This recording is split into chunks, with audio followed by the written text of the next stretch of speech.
मोहनलाल पक्षी को लेकर खुशी खुशी अपने घर लौटा। अब उसके दिल में डर की जगह सुकून था। उसने राधा को सारी कहानी सुनाई, कैसे उसे पक्षी वापस मिला और कैसे एक जादुई अंगूठी ने उसकी मदद की। राधा हैरान भी थी और खुश भी कि उसका पति सही सलामत वापस आ गया। क्या तुम वाकई भविष्य बता सकते हो?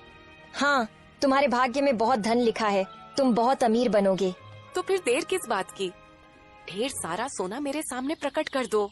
अचानक आकाश से रंग बिरंगी किरणें जमीन पर उतरने लगीं, जो बहुत सारे मदराओं के ढेर की तरह चमक रही थीं। रोशनी की चमक में मदराओं का वह ढेर जादुई खजाने जैसा दिख रहा था। कुछ ही समय में मोहनलाल पूरे गांव का सबसे ज्यादा धनी और सम्मानित व्यक्ति बन चुका था। उसकी झोपड़ी अब एक सुंदर और प्यारा सा घर बन चुकी थी, जिसमें खुशहाली और शांति की रोशनी छाई हुई थी। एक दिन वह जादुई पक्षी उड़ता हुआ आ गया और मोहनलाल के कान में धीरे से कुछ कहने लगा। क्या कहा? राजा भीरू किशुनगर की सीमा में अपनी पूरी फौज के साथ घुस आया है। अब समय आ गया है जमींदार को सबक सिखाने का। मोहनलाल ने गांव के एक आदमी को राज दरबार भेजा। जाओ, राजा विक्रम से कहो कि रामपुर गांव का सबसे अमीर व्यक्ति ने उन्हें निमंत्रण दिया है और ये सारे सोने के पात्र भी तोहफे में दिए हैं। सेवक राजा विक्रम के दरबार में पहुंचा और सोने के पात्रों से भरी थाली उनके सामने रख दी। रामपुर गांव के सबसे धनवान व्यक्ति मोहनलाल ने आपको और मंत्री जी को आमंत्रित किया है। इतने सारे पात्र, हमने भी कभी इतनी बड़ी भीड़ नहीं देखी। महाराज, अब तो जाकर देखना ही पड़ेगा कि आखिर ये कौन है। राजा विक्रम मंत्री जगन्नाथ को साथ लेकर मोहनलाल के आलीशान घर पहुंच गया। उसकी आंखें हैरानी से चौड़ी हो गईं। मोहनलाल कुछ ही देर बाद अपनी पत्नी राधा के साथ वहां पहुंचा। अरे, तुम तो वही किसान हो जो कुछ समय पहले मेरे पास न्याय मांगने आए थे। और उस समय आपने मुझे न्याय नहीं दिया था, मुझे सब कुछ याद है। लेकिन यह कैसे संभव हुआ? रातों रात तुम्हारे पास इतना धन कहां से आ गया? क्षमा कीजिए महाराज, यह मैं आपको चाहकर भी नहीं बता सकता। हमें यहाँ फिर बुलाया क्यों गया है? तुम्हारे पास अब इतना वैभव है कि अकेले ही 10 जमींदारों को सबक सिखा सकते हो। हाँ, मंत्री ठीक कह रहे हो। बताओ मोहनलाल, तुम्हारा मकसद क्या है?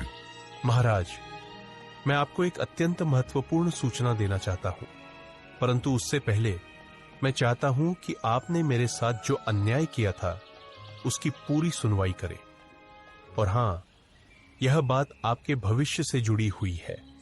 अगर आपने इसे नजरअंदाज किया तो कुछ ही दिनों में आपका राज्य आपके हाथ से निकल सकता है। तुम क्या चाहते हो? साफ साफ कहो।